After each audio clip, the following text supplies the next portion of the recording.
If research in education is an attempt at explaining pieces of a complex system of interactions between factors on the process of learning and the social organization set up to support it, then theoretical frameworks help describe these systems. So what is a theoretical framework? Well, first, as you decide to enter into a research project, you first define the domain of study. Defining the domain of study basically is to define the discipline that you will be working in, and then going and examining the literature in that area. As you examine the literature in that area, current articles, old articles, the more you look at the current articles, the more you will see the kinds of problems that are being studied at the moment. As you see these studies and as you see the kinds of problems they're studying, you will define what your own problem is, what the problem that you want to look at is. It may be based in part on literature, it may be based in part on personal experience, it may be a situation that you are wanting to resolve, it may be a problem that you are trying to solve in your own school system. But the lit review will help you do two things. A, it'll help you define what that problem is, see if it is current, and it will also help you see if there are other problems or other studies have looked at the same problem. Once you've determined what the problem is, you then need to define a theoretical framework. Theoretical framework is the part that we will be looking at, and is the part that will help you then decide on not only on the methodology that you'll be using, but exactly what you will be studying and exactly how you will be doing it. So, theoretical framework, what is it?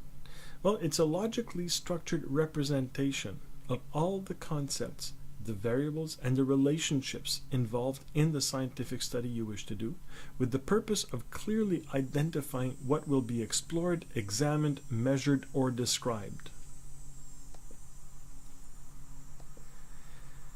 So, in that lit review, what have you read? You need to make a database, you need to collect, you need to aggregate, you need to make sure that you have access to everything that you have read in a structured manner, and then you need to be able to clearly write what the basic problem you wish to study is. You need to be able to write it in such a manner where all the concepts will be very clearly identified.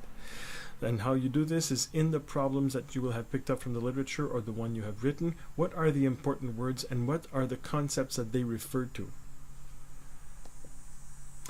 Identify the key concepts. Once you've identified these key concepts, identify the words that relate to them, then define these based on what you have read and reference everything. Don't forget that your definition should answer these following questions. A, what is the exact nature of that concept? What is the purpose of the function or the function of this concept? What purpose does it serve? And finally, how does it work? Or what are the processes involved in this concept? For example, then you take these concepts and you would want to put them together in a diagram. For example, I could be looking at the introduction of a new technology of some kind in a classroom context, and I would also want to be looking at the pedagogical approaches that will be used along with the introduction of these new technologies. These two concepts become my independent variables. As I describe these independent variables, I then will be inevitably looking at, well, what kind of effect will these concepts have, will these two variables have on what? Well, on for example, ultimately I want to see what effect they will have on learning, but in the meantime I also want to look at specifically what effect they would have on motivation, since motivation itself has an impact on learning. So my concept 3 becomes motivation, my concept 4 becomes learning.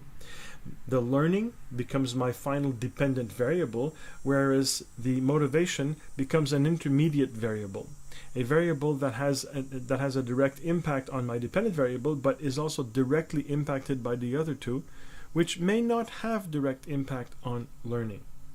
Finally, there may be another kind of variable that I want to look at, or factor, and these are the kinds of variables that have an effect on, but are not necessarily part of the system. For example, an effect on motivation could be, are the children well fed? Are they from a socioeconomic sector, or is your school in such a sector where the kids come in hungry in the morning, or have stressful family environments? That would all have effects on motivation independently of the introduction of the computers in the classroom, or the new technologies, the mobile devices, or independently of the pedagogical strategy that you would employ. These factors would have direct impact on motivations, which in turn would affect what you would be measuring at the end in terms of your dependent variable, or the learning the children are doing in any specific area. This kind of simple theoretical framework can be far more complex. You can have other concepts that have impact on other concepts, and sub-concepts that co-vary with others. And these theoretical frameworks can become fairly complex. What is important is that all the concepts be very clearly identified, very clearly defined, that you decide very clearly from the offset which ones are independent variables, which ones are intermediate variables, which ones are dependent variables, and which are factors that could affect any of these in the process that you need to take account of when you will be doing your actual study, because they will have some impact. Having done all of this, you are then ready to start writing. So as a quick recap, write your general problem based on the literature you have read and from the problems you have seen in literature, and based on the problems that you have seen either in your own classroom, school, or whatever. Write a research question or research questions. Write these questions very clearly. Make sure that you can identify all the key concepts in this question. So if in the question I want to see what is the impact of introducing mobile devices in a constructivist pedagogical approach on the motivation of children, or on learning mathematics, then you need to identify all these variables and all these key concepts. Make sure you've defined each of these concepts in your text. Definitions with literature support, of course. Identify the existing or potential relationship between these concepts, in the sense that if you're going to say that the introduction of new technologies will have impact on motivation, make sure you've got something in literature that will support that will say, yes, some experiment somewhere has been done that demonstrated that this kind of technology in this kind of context had this kind of impact on motivation.